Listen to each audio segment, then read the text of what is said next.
Man, it's Wednesday, and I have already had a hell of a week. Goodness. Okay. Today we're talking about TLRs. What is a TLR, you might ask? It is a twin lens reflex. It is the upgrade you've always wanted from your Kodak Brownie. You guys have shot a Kodak Brownie, right? Because that was like the original disposable camera. Fucking things were cool. It's got a hole and a spring, and it uses film. This is similar in a lot of ways, different in some ways, and we happen to have come across rather a large collection of older off-brand TLRs recently. This is honestly less than half of the collection. So what a better way to get these cameras out into the world than to educate you about them in case you don't already know.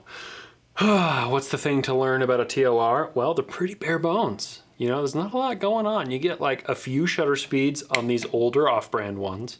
You get a couple of apertures to choose from, and it is a top-down viewing experience. There's no meter. There's really not a lot going on. The coolest thing about a TLR is that when you're using it to take pictures, oh God, you can do it, little camera. There it goes. This one's got a lock on it. That's cool. And you take your shutter or your lens cap off. You're composing like this, and things are kind of backwards, but not upside down. So backwards, but not upside down. So it's like halfway at a large format, you know what I mean? Which is backwards and upside down. It's a really good way to take pictures of people, because when you're up here, come on, with your, oh my gracious, when you're taking like your SLR, right? And you're up here and you've got the camera to your face and you're looking directly at the subject, it can be kind of intimidating and like a little in your face. But if I were to take your portrait now, standing here doing this, fiddling with my knobs and dials, picking my aperture, picking my shutter speed,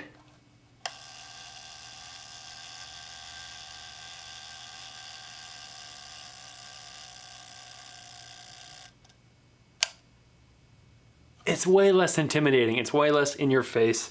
It's a slower experience. Of course, they're all medium format, so you get 10 pictures a roll, or one of these actually has a 645 back, so you would get then 16 pictures a roll.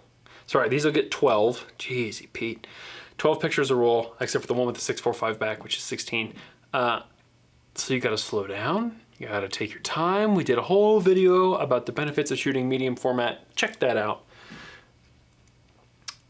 Guaranteed to start a conversation no matter where you are. Take one of these bad boys to a bar. People are like, oh my God, I love your camera. Tell me all about it. So if you don't want people to talk to you, don't carry a TLR, because everyone is stoked on them. They're cool, they're old, whatever.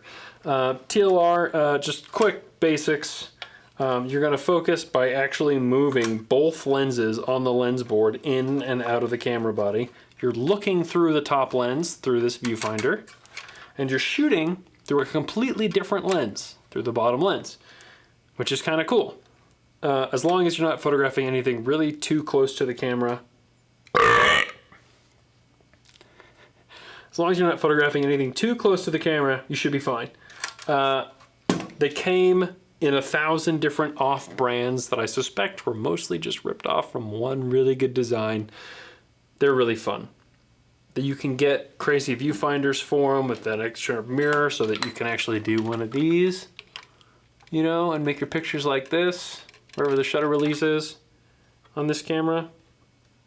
I don't know. They're kind of cool. They're kind of fun. It's a good way to get into medium format. These off-brand ones are not expensive. You can get into these for, some of these will probably sell around 50 bucks. And that's a great medium format camera with a real glass lens.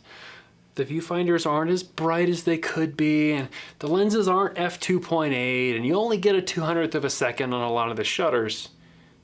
But, you know, for that kind of money, you should just get one and keep it on your shelf. Shit. You know what I mean? They're going to go fast. We're trying to film test most of them before they go out. At least understand if the shutters are sticky, which a lot of them are. At what point do they start sticking? You know, a CLA for one of these is going to cost way more than the camera's worth. So you have to like really want one to send it out and spend $150 and get the whole thing CLA'd. But at the same time, they're so cool, and they don't make them like this anymore. You know, like I think Lomo still makes a TLR. That's the only one I know of. Anyway, you should get yourself a twin lens reflex. You can find them at antique stores. You can find them here when we have them. Yeah. If you're ever curious about which cameras we have in stock, you can check out our web store, shop.hiddenlightllc.com. Everything that we like that's been tested and we know that it works good, has been photographed and priced and put on the website, is also sitting in our case here at the shop at that very moment. If we don't know that we like it, or it hasn't been tested, or maybe it's a little broken, it will not be on the web store. Anyway, TLRs are cool. If you have one, or if you've ever shot one, let me know which one it was down in the comment section down below. Also, which is your favorite film for shooting TLRs? You know, I like Tri-X or HP5 because that's a lot easier to get. But what's your preference? Tell us in the comment section. See you in the next one.